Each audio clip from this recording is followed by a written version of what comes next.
శ్రీమాత్రే నమః. జై లలితాంబికాయి నమో నమః. అందరికీ నమస్కారం అండి.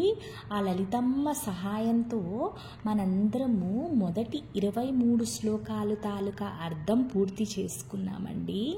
ఈ 23 శ్లోకాలలో అమ్మ నుదురు నుంచి అరికాలు వరకు అమ్మ ఎలా ఉంటారు, అమ్మ కళ్ళు ఎంత అందంగా ఉంటాయి, అమ్మ కురుడు నుంచి వచ్చే సుగంధము, అమ్మ చిరునవ్వు అన్నీ ఎంతో చక్కగా వర్ణించారండి.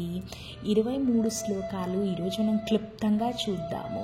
ఈరోజే మొదటిసారి చూస్తున్న వాళ్ళకి కానీ కొత్తగా ఎవరైనా జాయిన్ అయిన వాళ్ళకి కూడా చాలా ఉపయోగపడుతుందండి.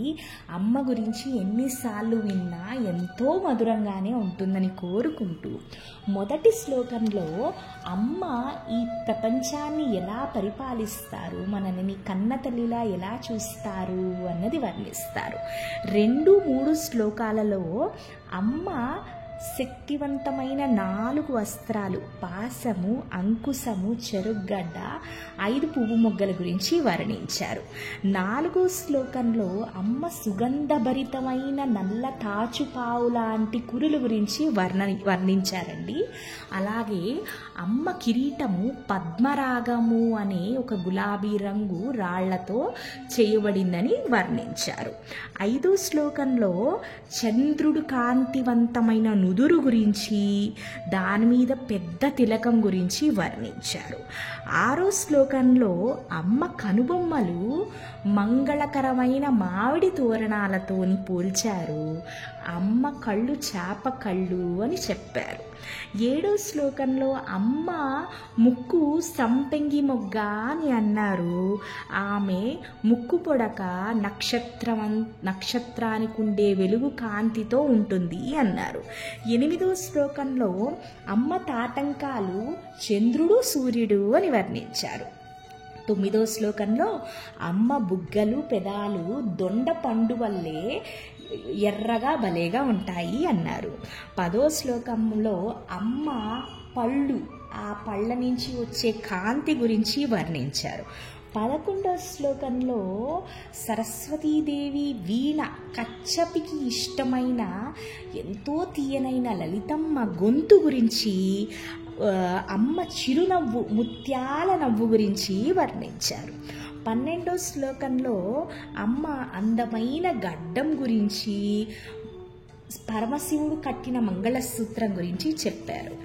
13వ శ్లోకంలో అమ్మ వేసుకున్న చేతి కంకణాల గురించి, వజ్రాల హారం గురించి వర్ణించారు.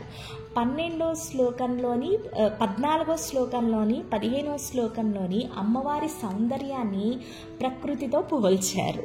16వ శ్లోకంలో అమ్మ మువ్వల వడ్డానం గురించి చక్కటి వర్ణనండి.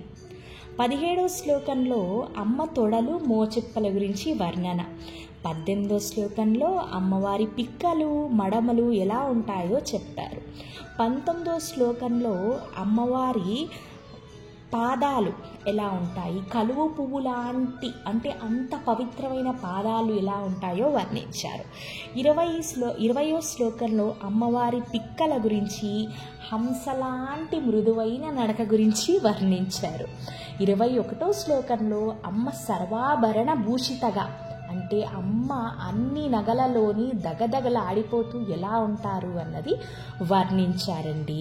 అలాగే అమ్మవారు 22వ శ్లోకంలో ఎక్కడుంటారు, ఎలా ఉంటారు, చింతామణి గృహంలో ఎలా ఉంటారు, అమ్మ సింహాసనం గురించి 22వ శ్లోకంలో చక్కగా చెప్పారు. 23వ శ్లోకంలో అమ్మకి ఎంతో ప్రీతికరమైన కదంబం వనం గురించి, కలువ పువ్వుల తోట గురించి వర్ణించారండి. ఏ పని చెయ్యాలన్నా దేవుడు దయ ఉండాలండి. మన అమ్మ గురించి వినాలన్నా, అమ్మ గురించి ఏదైనా చదివి తెలుసుకోవాలి అన్నా, అమ్మ గురించి చెప్పాలన్నా ఆవిడ ఆజ్ఞ అనుగ్రహము ఉండాలండి. ఈరోజు అమ్మవారి దయతోనే మనం మొదటి 23 శ్లోకాలు తెలుసుకున్నామండి. అమ్మే మనల్ని ముందుకు నడిపించారు. మీ అందరికీ కూడా మా లలితా దుర్గా ఛానల్ తరపు నుంచి మనస్ఫూర్తిగా దీపావళి పండుగ శుభాకాంక్షలు. ఆనందంగా జరుపుకోండి. తర్వాత అతి జాగ్రత్తగా ఈ పండగని జరుపుకోండి. అందరికీ కూడా మహాలక్ష్మీదేవి కటాక్షం ఉండాలి అనుకుంటూ అమ్మని ఒక్క 10 నిమిషాలైనా రేపు లక్ష్మీ పూజ చేసుకోండి. అమ్మకి చాలా ఇష్టమైన రోజు దీపావళి రోజు. థ్యాంక్ యూ సో మచ్ అండి. శ్రీమాత్రే నమః.